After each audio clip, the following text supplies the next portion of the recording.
Hey cats, welcome.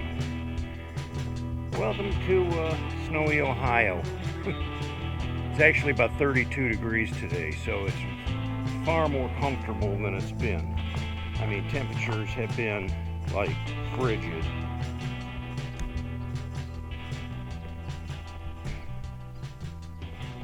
Come on in the man cave here and it'll be a little more comfortable for us to chat. Yesterday was a beautiful day. It was cold. I don't remember what temperature was, but it was a little nippy. But it was a blue sky. That is very, very rare here in Northeast Ohio. It's usually gray like it is today.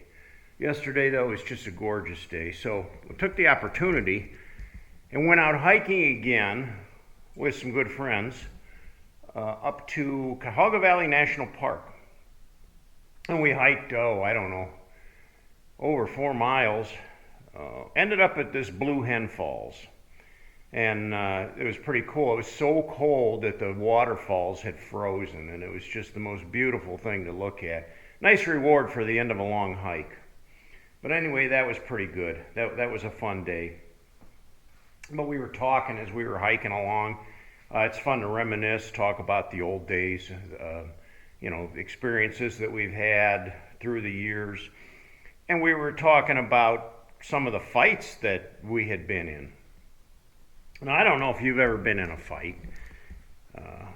Some people seem to thrive on that, and some people just fall into it by accident or by chance. On the other hand, some people have to fight for their lives, such as my wife with her small cell lung cancer. She's working very hard to stay positive, and right now she's doing very well. She's got really, really good spirits, and that just means the world to the situation, because we don't really dwell on the imminent. We dwell on today, and we're feeling good today, and that's what we like. So, and I know other people too have really terrible conditions they have to live in, and I could say some of them are definitely fighting for their lives. I'm talking about, though, like a fist fight you get into, like some kind of an altercation you get with somebody. Not just an argument, but a full-blown out fight. Now, I'm not much of a fighter. I never have been. Always kind of docile, quiet guy, peaceful guy. Not a bully. Well, wait a minute. Yeah, okay. Back when I was a kid, I had 4 brothers, and we beat the crap out of each other. We actually had some old school punching gloves we'd put on, and we would just have boxing matches in the basement and knock each other unconscious with a roundabout wham. And down my brother would go, shake his head and get back up and stagger around a little bit. And it was all in fun. It was all in jest. We weren't angry at each other, but as brothers do, we often had spats, and we wrestled, and we fought, and threw things at each other, and threw punches, and that's just what we did as kids, But it wasn't done out of, anger or anything like that. But in my experience, I've been in a couple of fights, and nothing that I started or wanted to be involved in, but it just happened. And as I was talking to my buddies, my friends, they were relating about fights they had been in and situations that they didn't really start, but just by chance being in the wrong place, the wrong time, around the wrong people, bam, all of a sudden it happens. My biggest story about that goes way back. I was just a young man, and I was at a small party with some friends. We had been, just sitting around having a couple beers and chit-chat, and we were outdoors, and I had pulled my car up that day. I didn't ride a motorcycle. I drove my car that day, and I had pulled it in the driveway, and not too far away from my car was this like rock wall that maybe stood about, 3 foot high, and ran along the edge of the driveway there. And so I had pulled in there and hadn't been there too long and was leaning up against my car, just relaxing there, chit-chatting with some guys, when this group of other fellas showed up. Now, right away, the question was, where did these guys come from? Because they hadn't been invited to the party. It was just kind of a little private party we were having. So somehow through word of mouth, they heard that we were getting together, and they showed up. There was about 5 of them, and they all piled out of the car. And it was obvious right off the bat they were, I guess inebriated wouldn't be the right word for it. They were over the top. They were passing around a whiskey bottle, a wine bottle. They were smoking pot. They had done other drugs. And they were just blown away, gone, wasted. And they staggered up to the party, and right away, a couple people that were there just kind of disappeared. You know, I think they saw the writing on the wall and they got out of there. Me, I didn't do anything. I just hung out there, and they came gathered around. They offered to share some of their goodies, but a beer was all that I needed. I wasn't going to get in a situation like they were in with mixing alcohol and everything else. It was just crazy. So the next thing I know, they started boasting about their fighting abilities. The one guy started dancing around like he was, you know, a boxer or something, and the other guys were saying, "Oh yeah, he can fight, he can fight." Well, nobody wanted to fight here. It was just a good time we were having, and here these guys show up, and right away you could tell that there was trouble brewing. Well, the next thing I knew, one of the guys came jumping off the rock wall towards me. And just out of self-defense, I threw a punch and I hit him. And he went backwards and fell right on the ground. I knocked him right down. Just a stroke of luck by my hand, because like I said, I'm not a fighter. It was kind of a self-defense move. But that sparked the other guys to action almost instantly. And the other 4 came on me like a hurricane. I didn't even know what hit me. It was so fast. I had punches hitting me from every angle, from every side, and they knocked me down on the ground.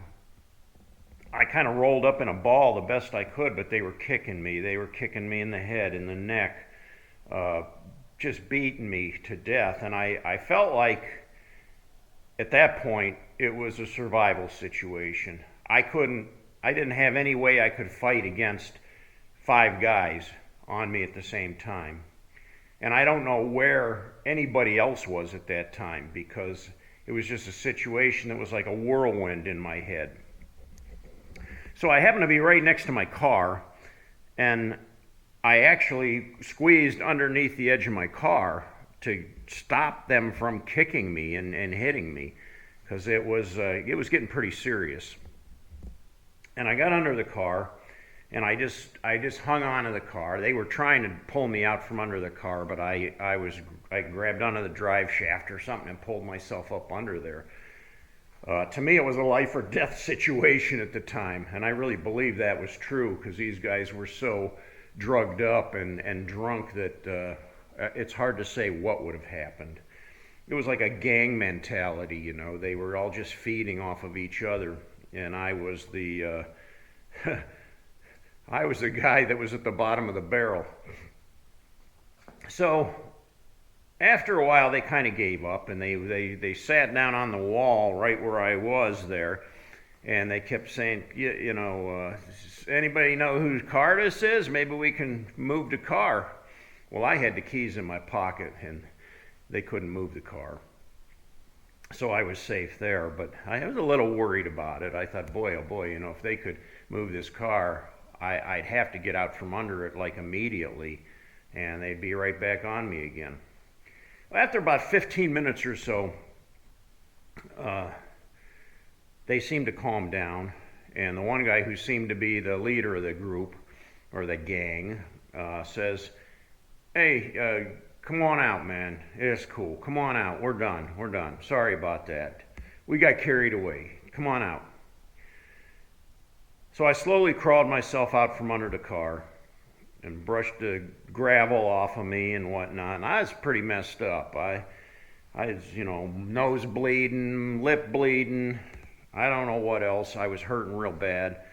And the lead guy, he looked at me. He said, "Man, I'm sorry, man. We messed you up pretty bad, and I don't know why we did that. I didn't mean it, You're all right. You're a good guy, I guess we shouldn't have done that."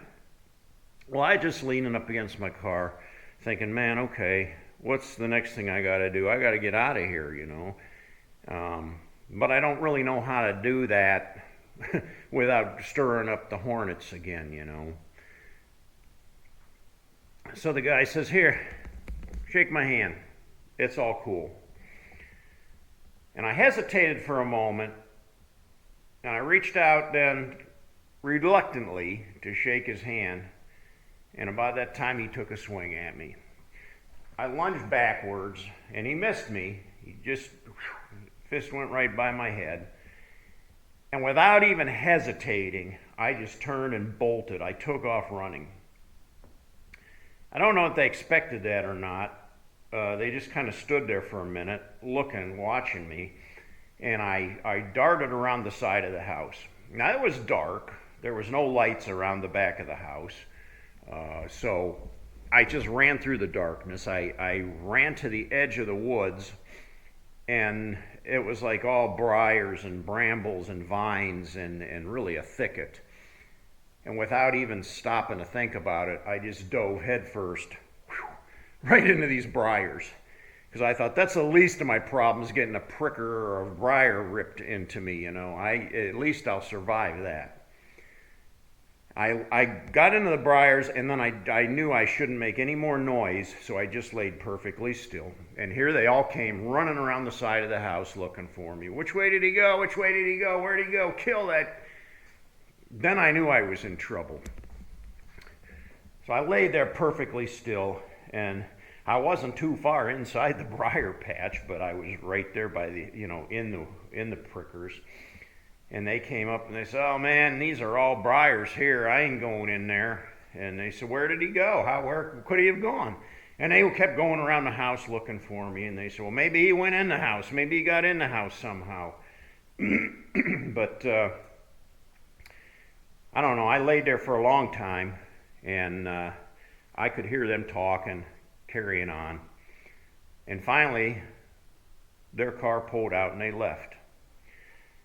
Now, you're probably thinking, well, what happened to everybody else at that party? Why didn't they come to help you? Or I don't know, and I really can't answer that, but eventually I heard their car leave. I heard the gang of guys, I heard their car leave. So I came out of the briars and brushed myself off, and I made my way back around to my car. Just about that time I got to my car, I heard a car coming up the street again. So I backed off and I just kind of stood back in the shadows. And sure enough, it was them. They were driving back again. They slowed down and they went really, really slow by the driveway. They're looking to see if anybody was there. And my car was the only car there. Everybody else had left. Now, I don't know where they, what they thought, like, where I guess nobody really realized that I was still there all by myself, fending for my life. I still find that hard to believe, but that's actually what happened. Everybody had left the party, everybody, and there was nobody else there.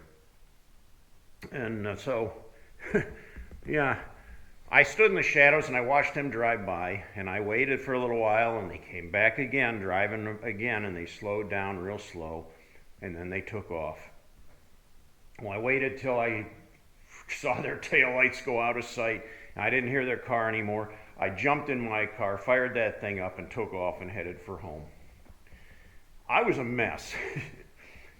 I was so bruised and broken and tore up. My face was swollen up. My lip was puffed out. I had black eyes. They messed me up really bad. I had big abrasions and bruises on my ribs, on my legs, my arms. The funny thing was, though, I thought maybe I should go to the hospital. Well, I don't know how funny it is. But my dad, he thought, well, you got yourself into that. You just deal with it. And there was no taking me to the hospital, no getting me checked up or anything. Just go to your room. Just go to your room. And that's pretty much what I did. I was so angry, though, at those guys. I had so much almost like hate in me. I was so angry, and I just wanted to kill them. I just thought, why would you do that to somebody? I never did a thing to them, and they turned and beat the crap out of me. I got a shotgun, and I was gonna go over to the kid's house, and I was gonna, I don't know what. Now, thank God I never did, but the intention was there. I was so angry at him for that, and those other guys. I only knew where the one guy lived. I didn't know where the other ones lived, so I thought, well, at least I'll get one of them, but I never did. I'm not that kind of a person, Well, that was the worst, and I hate to even remember it because it wasn't a good time. As far as I know, a couple of those guys are dead and gone now. They've been gone for a few years back. I don't know what their cause of passing was, but I don't need to worry about them anymore. And one of them I heard recently is still just as much of a bully or a ruffian as he always was. Still getting in fights, still causing trouble. Imagine he must have come from a pretty lousy upbringing to have so much anger towards people. So I don't know, have you ever had to fight for your life? Maybe not in that degree, where somebody's beating on you, but maybe you're just fighting for your life health-wise. I know some of my friends are in some pretty serious situations, and especially the older we get, I'm 66 years old, so the body starts to fail, and you get to a point sometimes where you do feel like you're fighting for your life. You got to keep your chin up. You got to stay positive. You got to look for those sunny days with the blue skies when you can get out with some friends and just hike your troubles away and get some exercise, enjoy life. That's what I do in this winter weather anyways, until summertime comes and it warms up, when we can take some rides and do some other neat things. Hopefully all this pandemic thing gets past us and we can go on with living again, and they open things back up again and we get back to normal. Well, I hope you liked my story. If you did, give me a thumbs up and go ahead and subscribe to my channel. So until next time, cats, I will catch you later.